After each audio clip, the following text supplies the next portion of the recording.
Hi everyone, welcome to the Self-Published Strong podcast. I'm your host, Andrea Pearson, and I'm joined today by my husband. Hi, I'm Nolan.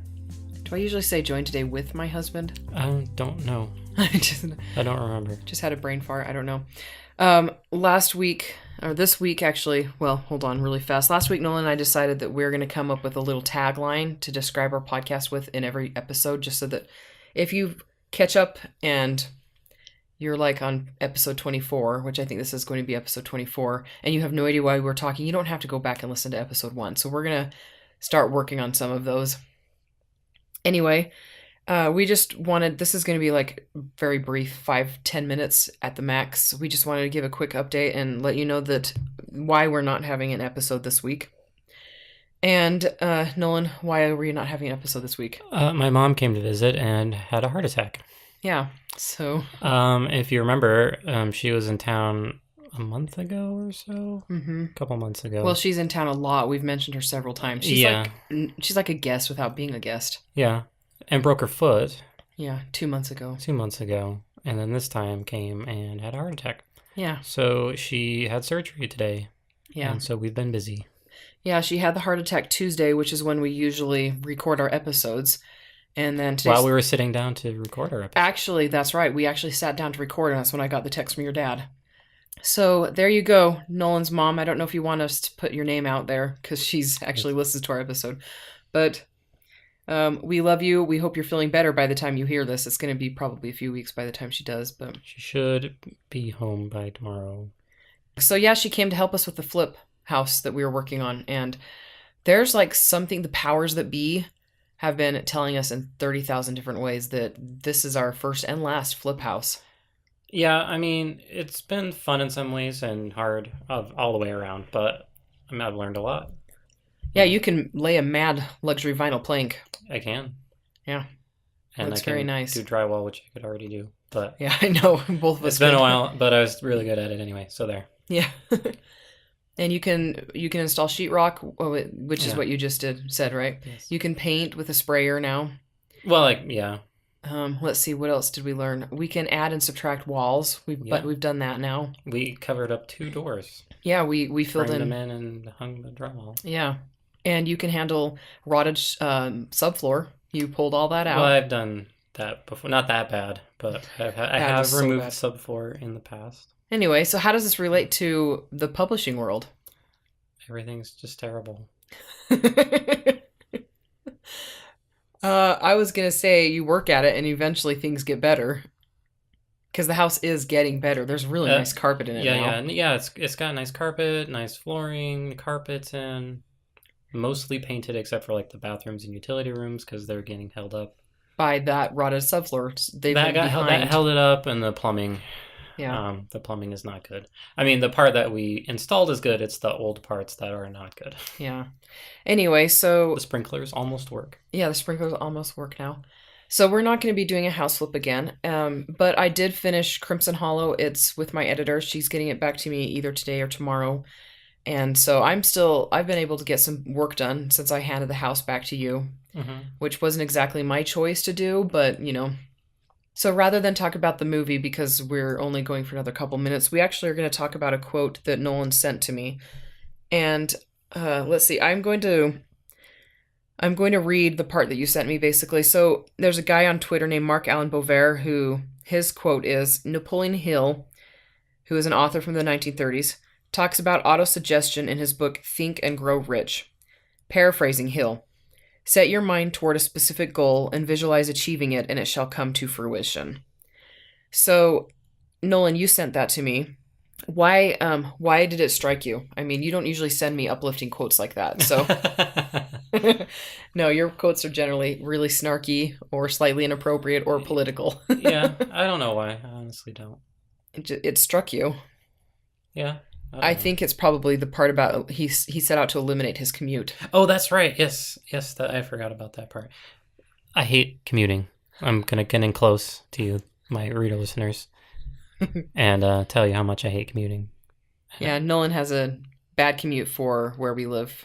Yeah. Those of you in California and New York, you have no sympathy for him right now. And I'm like, I commute almost an hour each way. And people are like, yeah, mine's 3 hours. So does everyone. And I'm like, no, you don't understand. I hate it so much. Most people here have like a 20-minute commute.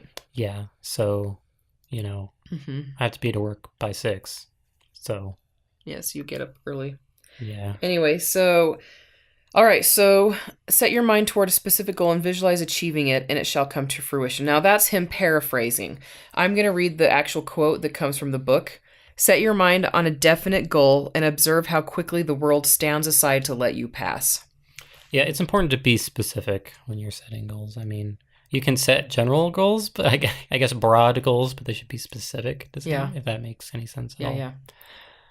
I don't know. I mean, like, I want to write a book, Hmm. that's pretty broad. And then Yeah. you kind of have to drill down and, like, find out what that takes and break it down. I don't know.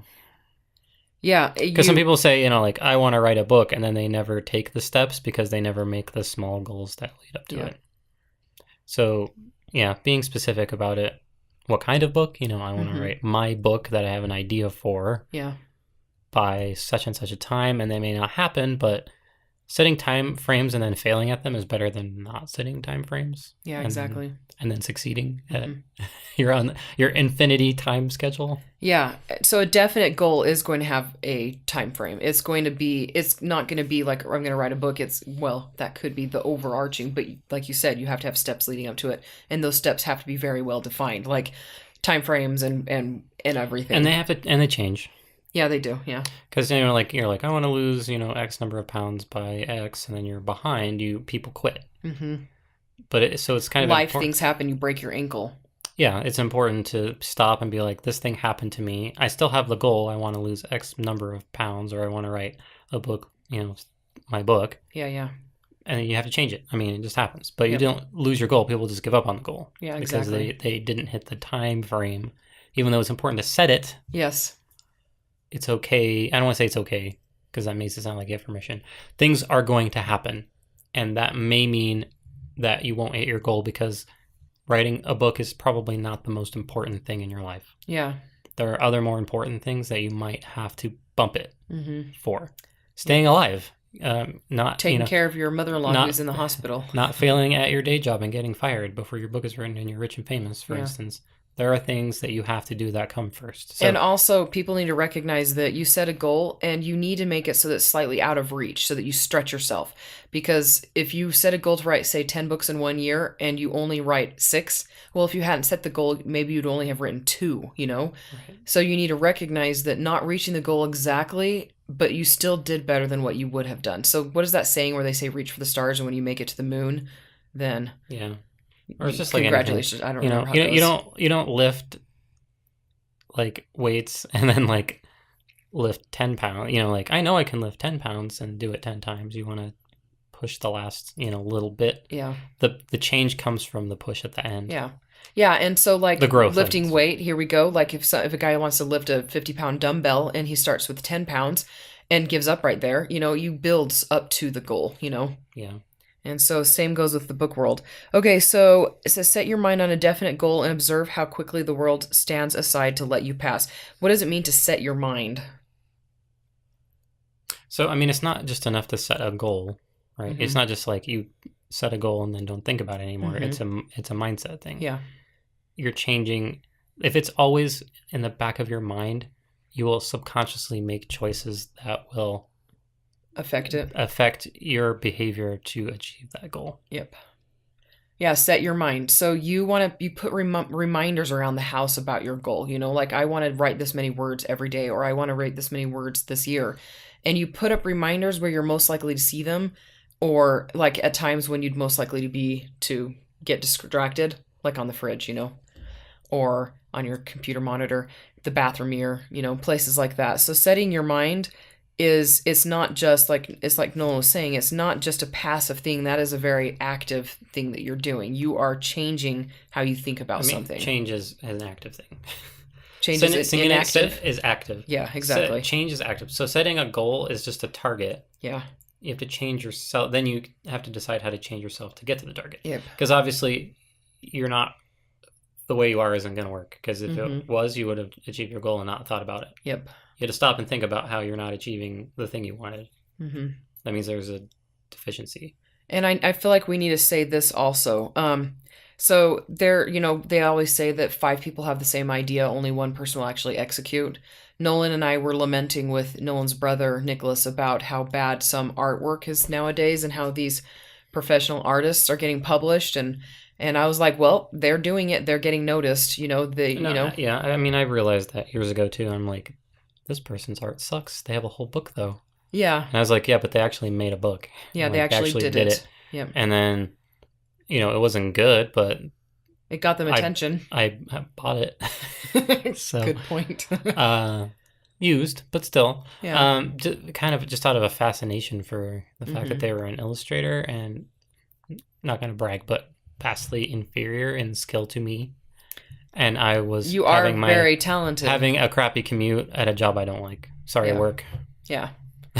Yeah, so I mean, it's like Nolan decided that he wanted to be able to provide for family, and so he made sure 100% that he could get a job that would provide. Being an artist full time is It's really hard very too unstable for a long, long time. until you get really good and going really well. So he put his passions and hobbies on the side so that he could provide for family. And me, like I'm an author, and my goal, I want to be an author forever, but I put that aside so I could be a mom. And so I do them around each other. With the house flip, it's been pretty crazy. And the same thing with Nolan, like he does his art around his work, and but that's been on hold lately. Anyway, so set your mind on a definite goal and observe how quickly the world stands aside to let you pass. So that's my challenge for everybody listening. Like actually sit down and write out what you plan to achieve for the rest of the year. We're halfway through the year. What can you do more than you've already done this year? Yeah, let's do a half year resolution. Yeah, New why year. not? Because that's so reason why people fail is they set a goal at the beginning of the year and then never look at it again, or they look and see how close they're not, haven't gotten to their goal and get discouraged. Mm-hmm. If you're not constant, not, I mean, it doesn't have to be like tediously constantly, but if you're not thinking about your goal, and even if it's not changing your behavior when you're not thinking about it, like that has to be something you're doing, right? Yeah, exactly. And a lot of people are like, I'm going to set a New Year's resolution, then they fell at the end of January, and then they don't set anymore until the next year starts. Yeah, you have to be like, okay, where am I at? I went to the gym like one time this month. Yeah. Okay, now your goal is 2 times in February. Yeah. Yeah, like or I maybe don't 3 times, or once a week, and then you end up going twice. Well, you doubled the amount of time Yeah. you went. I don't tend to set New Year's resolutions because I'm very Nolan can attest to this. I like goals and I set them all the time.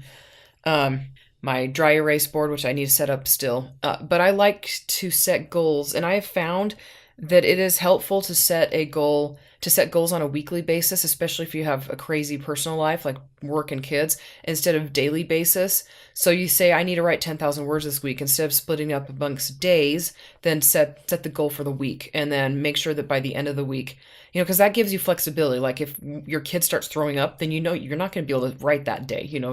If your toddler's puking or something, or if your mother-in-law has a heart attack. So you set your goals around your schedule and like I said, a weekly basis, because monthly is too big of a time to be able to easily define goals and whether you're reaching them or not. And you lose focus and you need to be able to narrow down more than that. But daily can be a little bit overwhelming. Yeah, I mean, some people do have like a daily schedule. I mean, and you're supposed to prioritize. Oh, those your lucky musts people first. who have regular schedules every day. Yeah, I know. I mean, some people do it. Some people can. Yeah. That's what people want to know, like what the magic bullet is to success in production, and it's to try a bunch of stuff until something Until you find works. something that works for And you. if it stops working, then you have to look again. Yep. You just have to constantly keep looking Yep. for ways to improve yourself or to even just get started. Yeah, no kidding. I mean, once you get started and once it's a habit, I know people talk about forming good habits, but I mean, you've got routines of things that are bad and easy, and it's not easy. So, Yep. I don't know. If you need motivation, then you've already failed. Yeah. You have to come with motivation. Yeah, you that's where like why we do these positive quotes and things like that, is to help keep people motivated and help keep them wanting to continue and push forward. Like you know what motivates you. If it's like positive quotes or certain colors or certain foods or activity, time with certain people, those things that motivate you, then make sure you surround yourself with that kind of stuff. Yeah. I mean, it's just easy to let momentum keep you where you were. Yeah. But that became a habit where you are. Exactly. It was a habit. It was probably harder than some other things you could have done. Mm-hmm. You know, like maybe you went to college and like did all this other stuff and that wasn't easy for you or whatever. I mean, you know what I mean? You had to try to get this far. Maybe not very hard, but you know, you could be, I don't know, not trying at all. Yeah. And, you know, still living in your parents' basement when you're 50 or something. No offense to those who are 50 I don't necessarily and living in think their that's yeah, I don't mean to like even be no, like, that's like failure to launch where the guy's like, that's what I mean. You know, like, I own my parents' house, right? Yeah, where it's like you could totally like do it, but then you choose not to because you're just like lazy and not because circumstances. Yeah, exactly. I'm not trying to backpedal. I'm trying to be like some people like literally deliberately set out to like fail and be nothing and do a really good job at failing and being nothing. Yeah.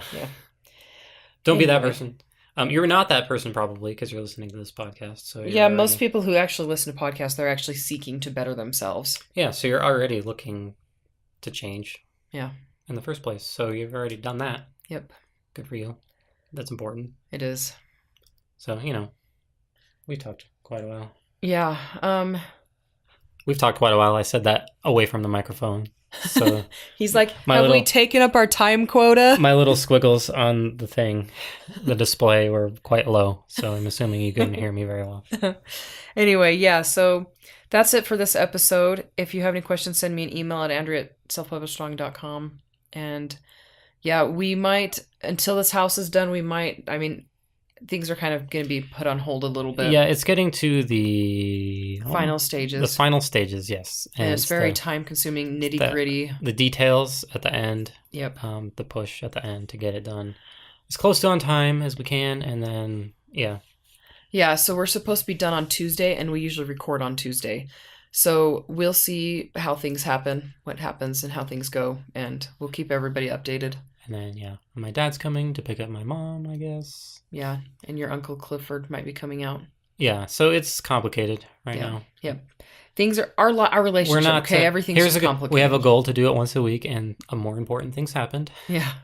So it's delayed because Mom not dying is more important than this podcast. Mm-hmm. So there you go. Mm-hmm. But we're gonna get back on it. Yeah, we will as soon as we can. Yep. Unload. I'm really looking forward to getting back into a regular schedule, movie watching and writing and everything. Yeah, or sleeping at all. As soon as this house is done, Nolan's been putting in 14-hour work days. And this podcast for you, the people, the reader listeners. Yeah, and he's still been doing it. And if you could see him right now, he's very bloodshot eyes, and he looks like he was at a bar instead of, you know. Anyway, he's very tired. So that's it pretty much. We'll talk to you all later.